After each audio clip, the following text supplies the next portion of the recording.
사도신경으로 신앙 고백드립니다.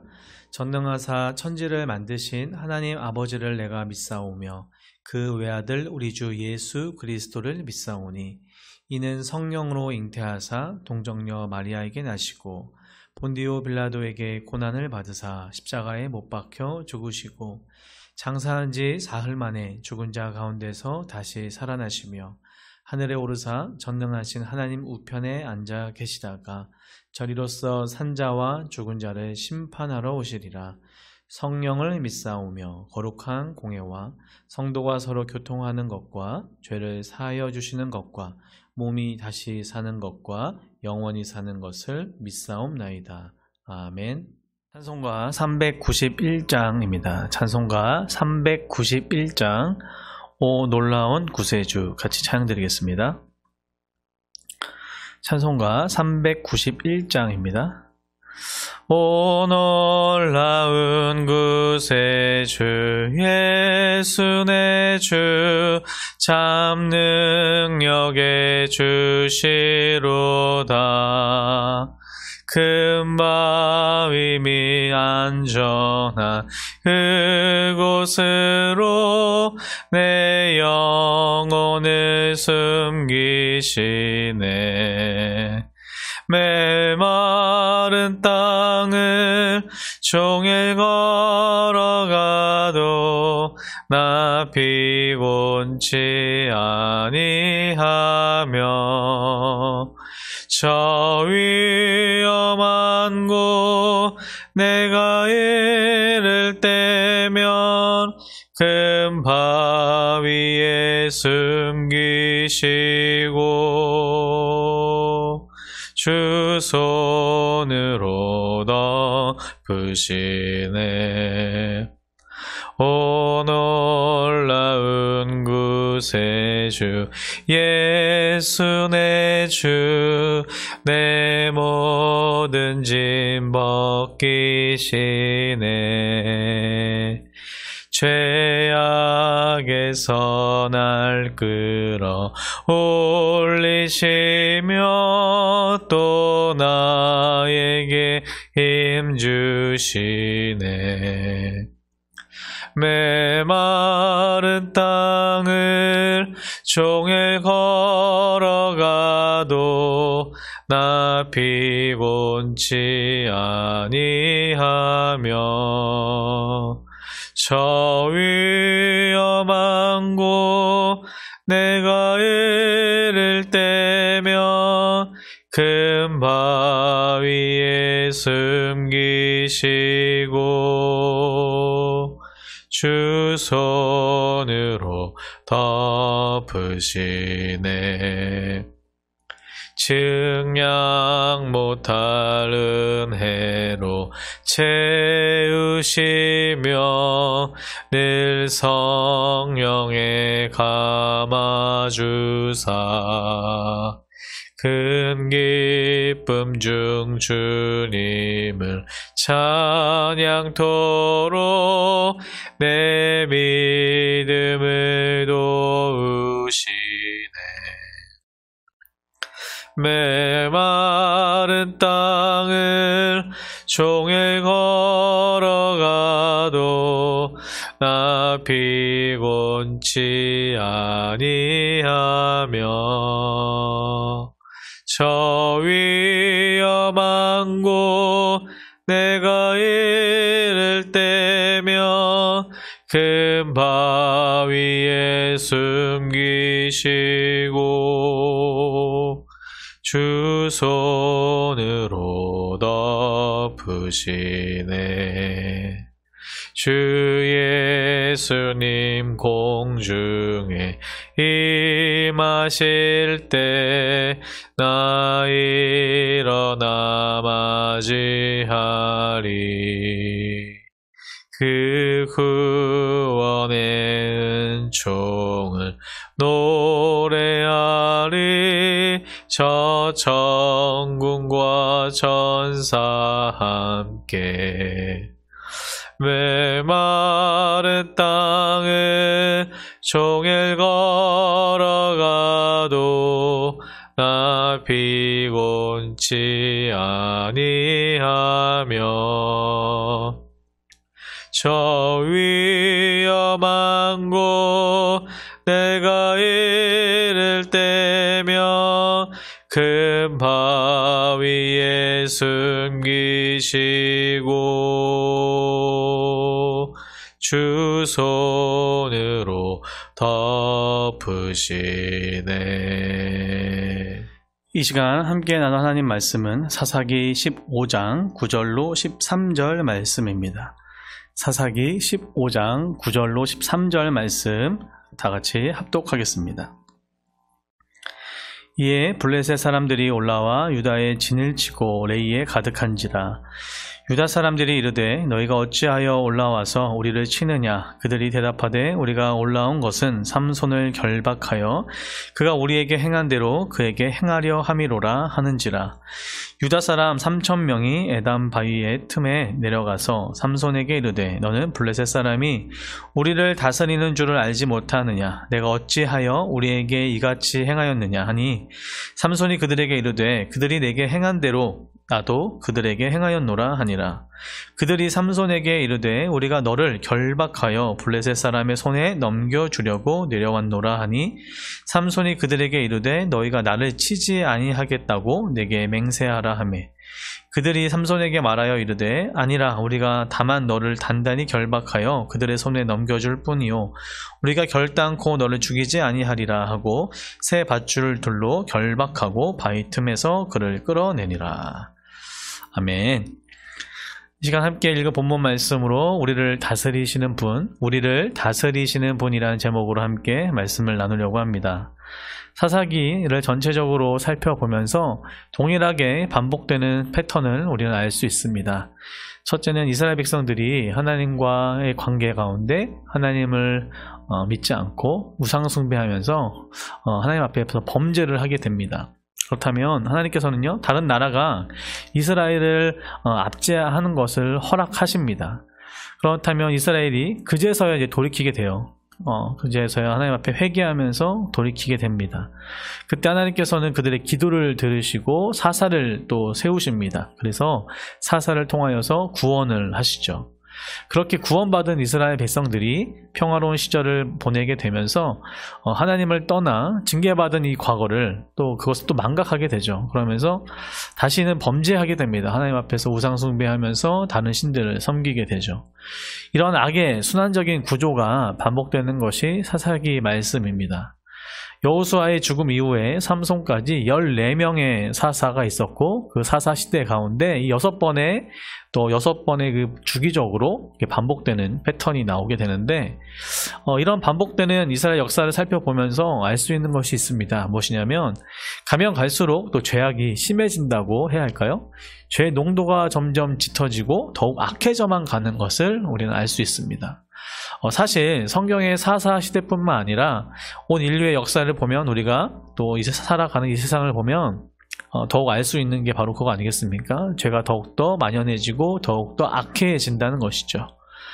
언제인지 모르지만 하나님의 때가 그리고 하나님의 심판이 가까이 오고 있습니다. 그 끝을 향해 우리는 가고 있는데 물론 말씀에도 너무나 명확하죠. 마태복음 24장 5절부터 이후에 많은 사람이 내 이름으로 와서 이르되 나는 그리스도라 하여 많은 사람을 미혹하리라. 또 난리와 난리 소문을 듣겠으나 너희는 삼가 두려워하지 말라. 이런 일이 있어야 하되 아직 끝은 아니라 민족이 민족을 나라가 나라를 대적하여 일어나겠고 곳곳에 기근과 지진이 있으리니 이 모든 것이 재난의 시작이라 라고 말씀하셨고 디모데후서 3장 1절로 5절의 말씀만 봐도 이것을 알라 말세에 고통하는 때가 이르러 사람들이 자기를 사랑하며 돈을 사랑하며 자랑하며 교만하며 비방하며 부모를 거역하며 감사하지 아니하며 거룩하지 아니하며 무정하며 원통함을 풀지 아니하며 모함하며 절제하지 못하며 사나우며 선한 것을 좋아하지 아니하며 배신하며 조급하며 자만하며 쾌락 사랑하기를 하나님 사랑하는 것보다 더하여 경건의 모양은 있으나 경건의 능력은 부인하니 이 같은 자들에게서 내가 돌아서라 라고 디모데후서 3장 1절로 5절 말씀 또 마태복음 말씀 아니 성경의 곳곳에 그 말세에 대한 마지막 때에 대한 이야기가 나오죠.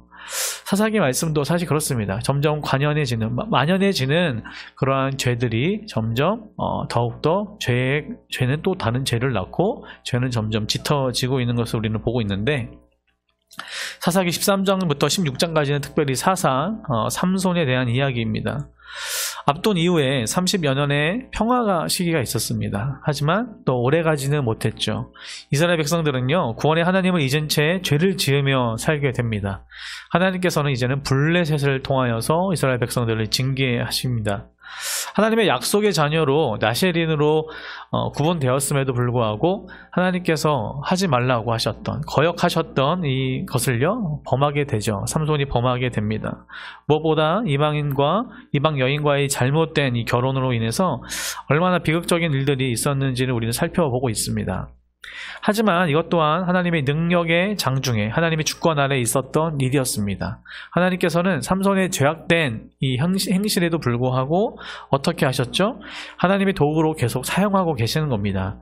이스라엘의 구원은 결코 삼손의 선행과 선의에 따라 좌지우지 되는 것이 아니라 하나님의 계획과 하나님의 의도와 하나님의 선하심, 하나님의 능력 아래에 그분의 주권으로 이루어지는 것이기 때문입니다. 오늘 함께 읽은 본문 말씀은 이런 질문을 하게 됩니다. 어떻게 같은 민족끼리 이렇게 할 수 있을까? 과연 이렇게 어떤 이런 일이 일어날 수 있을까라고 생각하기도 합니다. 그렇지만 다른 한편으로는 하나님께서 이런 모든 상황들을 또 주관하고 계시다는 것이죠. 당시 이스라엘 백성들의 모습, 또 이 삼손에 대한 이 반응을 우리는 살펴볼 수 있는데요. 앞부분에서 우리는 복수의 복수를 낳는 블레셋과 삼손의 이야기를 살펴보았습니다. 오늘 본문에서 9절에서 10절에 보면 블레셋 사람들은요, 삼손을 잡기 위해서 유다 땅 레히에 모이게 됩니다. 그리고는 유다를 위협하면서 삼손을 내놓을 것을 요구하죠. 레히라는 뜻은 턱뼈라는 뜻인데, 나귀의 턱뼈로 블레셋 사람 1000명을 죽인 후에 삼손이 지어준 이름입니다. 이때 같은 편 아군이라 할 수 있었던 이 유다 사람들은요, 유다 백성들이 무엇을 하고 있었냐 하면 그들이 또한 3000명의 군대를 모았던 거예요. 그러면서 블레셋과 맞서서 진을 치고 있었습니다.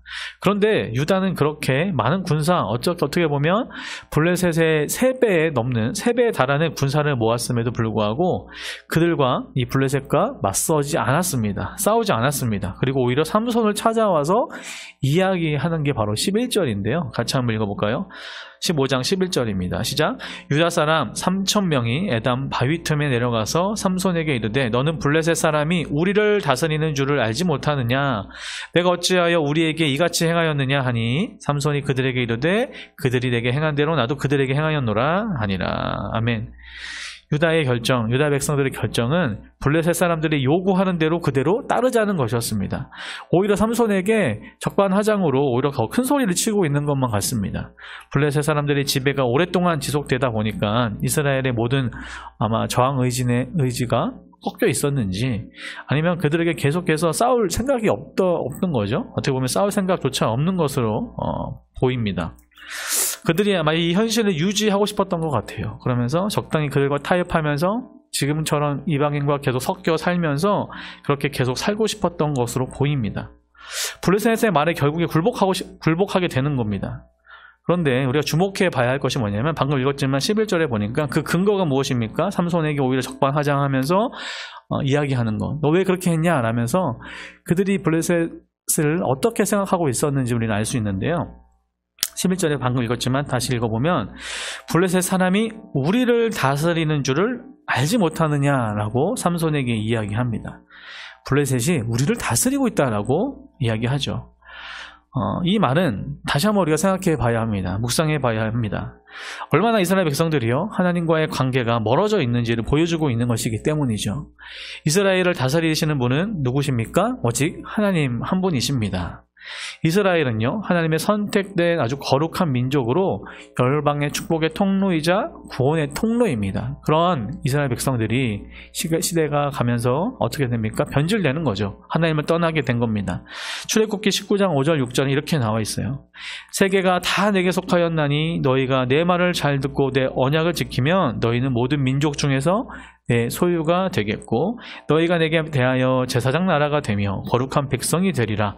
너는 이 말을 이스라엘 자손에게 전할지니라. 아멘. 하나님께서 언약하셨던 이스라엘 백성들과 언약하셨던 내용인데 이 언약을 이스라엘 백성들이 일방적으로 파기하게 된 거죠.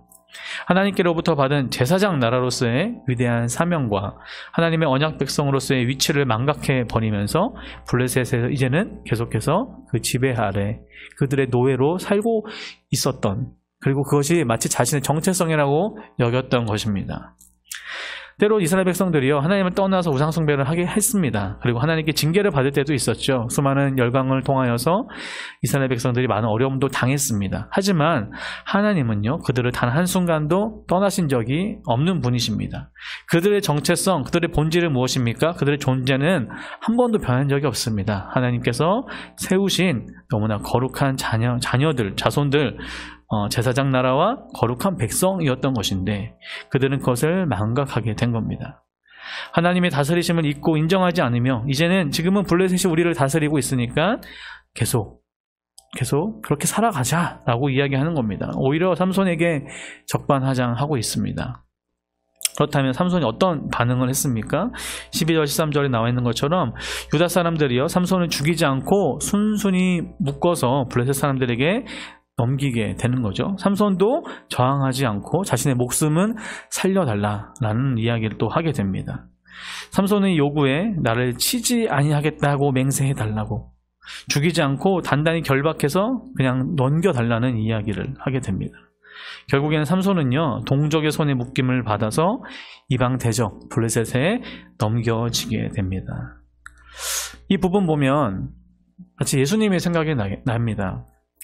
예수님께서 십자가에 달려 골고다에 올라가실 때, 모진 십자가의 고통 가운데 가장 먼저 예수님을 팔아넘기고 그리고 십자가에서 그들에게 모든 악한 일을 했던 것이 누굽니까? 이방인이 아니라 바로 동족이었죠. 그것도 당시에 가장 율법을 잘 알고 어떻게 보면 오늘날로 이야기하면 종교 지도자들이라 할 수 있었던 사람들입니다. 그렇지만 이 삼손이요 그냥 순순히 가려고 했던 건 어떻게 보면 너무나 무능하고 무기력해 보이지만 한편으로는 정말 어떠한 피해 당하지 않으려고, 자신의 백성들에게도 피해 당하지 않으려고 하는 모습이 있지 않나 또 생각하게 됩니다. 아시겠지만 그 이후에는 삼손이 마지막으로 하나님께 귀하게 쓰임 받게 되죠. 말씀을 좀 정리하면서 마치려고 합니다. 오늘 본문에서 우리가 중요하게 생각해야 될 것이 있습니다. 바로 내가 누구인지 그것을 아는 것입니다. 내가 누구인지 알고, 그리고 나는 어떠한 존재이며 누가 나를 다스리고 있는가, 그것이 우리가 살아가는데 너무나 중요한 것입니다. 베드로전서 2장 9절 말씀이죠. 그러나 너희는 택하신 족속이요 왕같은 제사장들이요 거룩한 나라요 그의 소유가 된 백성이니 이는 너희를 어두운 데서 불러내어 그의 기이한 빛에 들어가게 하신 이의 아름다운 덕을 선포하게 하려 하심이라. 아멘.